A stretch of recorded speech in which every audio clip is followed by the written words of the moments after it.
Hi hello friends, welcome to my ఆహా ఆముని. ఇవాళ మనం చేసుకోబోయే రెసిపీ ఏంటంటే చికెన్ దమ్ బిర్యానీ చేసుకుంటున్నాం అనమాట. అది కావాల్సిన పదార్థాలు ఏంటో, దాన్ని తయారీ చేసే విధానం చూసేద్దాం. రెండు వచ్చేయండి. ముందుగా అల్లం వెల్లుల్లి paste and ghee and garam masala and ధనియాల పౌడర్, అదే బిర్యానీ మసాలా అండి, నేను ఇంట్లోనే చేశాను. ఇంకా కసూరి మేతి, ఇంకా పుదీనా, ఇంకా పెరుగు అండ్ కారం, బ్రౌన్ ఆనియన్స్, ఆయిల్ అండ్ పచ్చిమిర్చి, ఇంకా 2 నిమ్మకాయలు అండ్ కొత్తిమీర, సాల్ట్, ఇంకా కొంచెం టేస్ట్ కోసం టేస్టింగ్ సాల్ట్ అండి, దీని ఆప్షన్ అండి, మీరు వేసుకుంటే వేసుకోవచ్చు లేకపోతే లేదు. ఇప్పుడు చికెన్ని నేను ఒక 3 times 4 times వాష్ చేసుకొని మంచిగా పెట్టుకున్నానండి. దీంట్లో కొంచెం పసుపు కారం వేసుకుందాం. ఆ తర్వాత అల్లం వెల్లుల్లి పేస్ట్ కొంచెం, అంటే నేను కేజీ తీసుకున్నానండి, చికెన్ కేజీ తీసుకున్నాను, 3/4 kg బియ్యం పడతాయి, ఓకేనా. ఇంకా బిర్యానీ మసాలా ఇంట్లో చేశానని చెప్పాను కదండి, బిర్యానీ మసాలా వేసేసుకుందాం. And dhania powder and salt టేస్ట్కి తగినట్టు వేసుకోండి అండి, మీకు ఓకేనా, టేస్ట్కి తగ్గట్టు వేసుకోండి. మేమైతే కొంచెం ఉప్పు కారం కొంచెం ఎక్కువే తింటామండి. అండ్ పచ్చిమిర్చి, పుదీనా కొంచెం అండ్ బ్రౌన్ ఆనియన్స్ వేసేసుకుందామండి.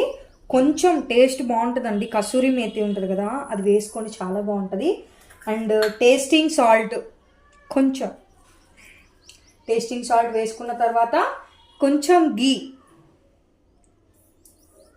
గీ వేసేసుకుందాం.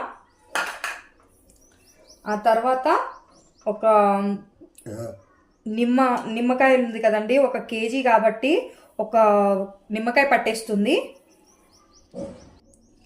నిమ్మకాయ అయితే పిండేసుకున్నాము, అయిపోయింది.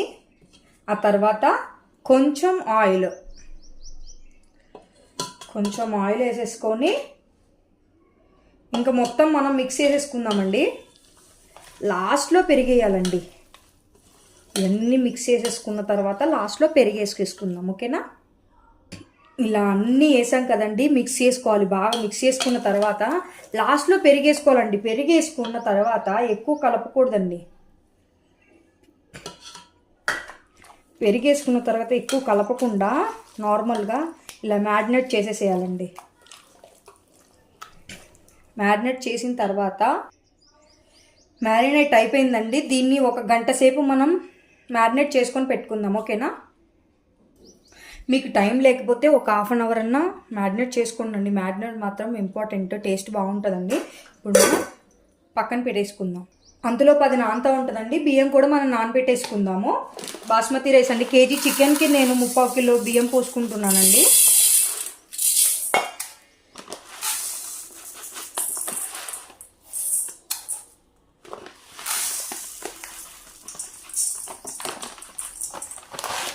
కరెక్ట్ సరిపోద్దండి, ఇంకెక్కువ అయితే టేస్ట్ ఉండదన్నమాట.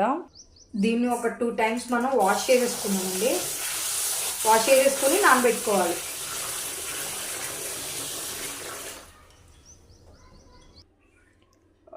బియ్యం అయితే ఇలా నానబెట్టుకేసుకున్నామండి. ఇవి కూడా ఒక 1/2 hour నానితే సరిపోతుంది, ఓకేనా అండి.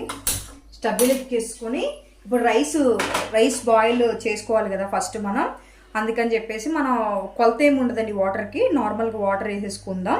తర్వాత దీంట్లో కొంచెం ఉప్పగానే ఉండాలండి, సాల్ట్ వేసుకోవాలి. దీంట్లో సాల్ట్ కొంచెం ఎక్కువే పడుతుందండి, ఇన్ని వాటర్ వేసుకున్నాం కాబట్టి సాల్ట్ ఎక్కువే పడుతుంది, కొంచెం ఉప్పగానే ఉండాలి వాటర్ ఇప్పుడు. తర్వాత బిర్యానీ ఆకు అండ్ షాజీరా, లవంగాలు, పువ్వు, ఇంకా దాల్చిన చెక్క, మరాఠీ మొగ్గ అండ్ ఇలాచి, ఇవన్నీ మసాలాలు వేసేసుకోవాలండి. ఓకేనా. మసాలాలు వేసేసుకుందాం.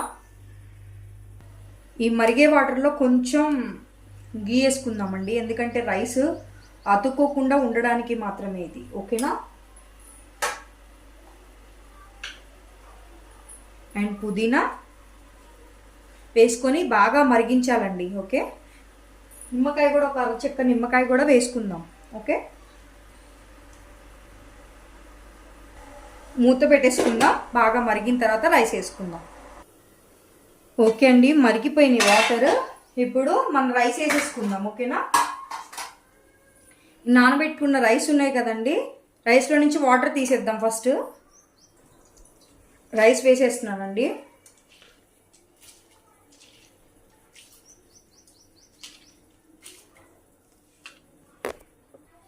దీన్ని ఇప్పుడు రైస్ని ఫుల్ ఫ్లేమ్లో పెట్టుకొని ఒక హాఫ్ బాయిల్ చేసుకోవాలన్నమాట. ఒక 70% వచ్చే వరకు బాయిల్ చేసుకుందాం. ఓకేనా. ఎక్కువ ఉడికించొద్దండి, మళ్ళీ చెప్తున్నాను, నేను చూపిస్తాను. కొంచెం ఉడకాలి ఇది. ఓకే అండి, నాకు ఇలా బాయిల్ అవ్వడానికి 3 minutes పట్టింది. ఉడికింది, కొంచెం సగం బాయిల్ అయిందనంటే ఒక ఇట్లా అంటే ఇట్లా ఇరుగుతుందండి. చూడండి ఒకసారి, అలా అయితే అయిపోయినట్టే. స్టవ్ ఆఫ్ చేసేసుకుందాం. నేను ఒక ఇత్తడి గిన్నె తీసుకుంటున్నానండి దమ్ పెట్టడానికి, ఎందుకంటే కొంచెం మందంగా ఉంటుంది, బాగుంటుంది కూడా టేస్ట్. దీంట్లో కొంచెం లైట్గా ఆయిల్ వేసాను నేను, అంటుకోకుండా ఉండడానికి. ఇప్పుడు మ్యారినేట్ చేసిన చికెన్ ఉంది కదా, ఈ చికెన్ని ఇందులో వేసేసుకుందామండి. చికెన్ వేసేసాం. తర్వాత ఇది ఉంది కదా, లేయర్స్గా వేసుకుందామండి. ఇలాగ ఒక లేయర్ వేసుకోవాలి ఫస్ట్. నేను చికెన్ని లేయర్గా వేయనండి, దమ్ అంటే కిందే ఉండాలి, అప్పుడే బాగా ఉడుకుతుంది.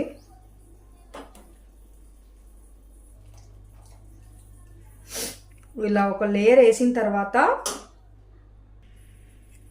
ఇప్పుడు రైస్ వేసేసుకున్నాం కదండి, కొంచెం కొత్తిమీర అండ్ బ్రౌన్ ఆనియన్స్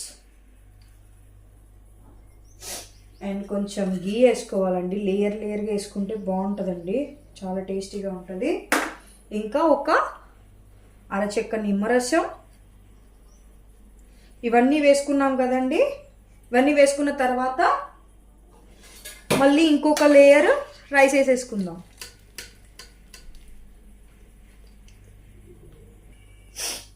అండి అయిపోయింది, ఇది లేయర్ అయిపోయింది ఇంకేయటం. ఇప్పుడు అదే విధంగా మళ్ళీ కొంచెం పుదీనా, కొంచెం కొత్తిమీర, బ్రౌన్ ఆనియన్స్, ఇంకా కొన్ని ఉన్నాయి కదండి, మొత్తం వేసేసుకుందాం మనం. చాలా టేస్టీగా ఉంటుంది. ఇంకా మళ్ళీ కొంచెం గీ వేసుకుందామండి, లైట్గా గీ వేసుకుందాం. చాలా గీయ పడుతుందండి దీనికి, మీకు మీ ఇష్టం. ఆయిల్ ఉంటే సన్ఫ్లవర్ ఆయిల్ కూడా వేసుకోవచ్చు, మీకు ఆప్షనల్ అండి. మీరు మళ్ళీ ఇంకో నిమ్మ చెక్క పిండేస్తున్నానండి హాఫ్ది. ఇంకా అలాగే నేను ఏం చేశానంటే 2 చిన్నవి దాల్చిన చెక్క తీసుకొని ఒక 4 ఇలాచీ తీసుకొని బాగా పౌడర్ చేశానండి. పౌడర్ చేసి ఆయిల్లో బాగా మరిగించానండి ఆ పొడిని చేసి ఇలా ఆయిల్ వేసుకున్నాం కదండి. ఈ ఆయిల్ని కొంచెం పైన ఇలా వేసుకోవాలండి, ఎందుకంటే హోటల్లో నేను అడిగానండి, ఇలా చెప్పారనమాట. బాగా స్మెల్ ఎందుకు వస్తుందంటే దీనివల్లే వస్తుందంట. డెఫినెట్గా మీరు ట్రై చేయండి. ఇంకోటి ఏంటంటే పాలల్లో కొంచెం ఫుడ్ కలర్ అండి, ఆప్షనల్ అండి, ఇది కూడా మీ ఇష్టం. వేసుకుంటే వేసుకోండి, లేకపోతే లేదు. కానీ పాలతో వేసుకుంటే మాత్రం టేస్ట్ సూపర్ అంటే సూపర్ ఉంటుంది. ఇది అయిపోయిందండి. ఇంకా ఆయిల్ కాకుండా మీరు ఇందాక చెప్పినట్లుగా ఇలాచి దాల్చిన చెక్క పొడి కాకుండా రోజ్ వాటర్ కూడా వేసుకోవచ్చండి. ఇంకా స్మెల్ చాలా బాగుంటుంది, టేస్ట్ కూడా బాగుంటుందండి. ఓకే, నేను దమ్ పెట్టుకోవడానికి నేను టిష్యూ పేపర్స్ వాడుతున్నానండి.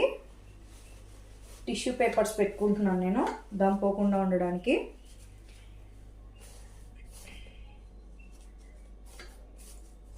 ఓకే, ఇప్పుడు స్టవ్ వెలిగించుకుందాం. రైతాతో తీసుకుంటున్నానండి, తింటున్నాం మేము. ఇలాగా క్యారెట్ పువ్వులతో డెకరేషన్ చేసుకున్నాను నేను. ఇంకా లెమన్ అండ్ ఆనియన్స్ చేయండి, షేర్ చేయండి, కామెంట్ చేయండి, సబ్స్క్రైబ్ కూడా చేసుకోండి ఫ్రెండ్స్. Okay friends, bye.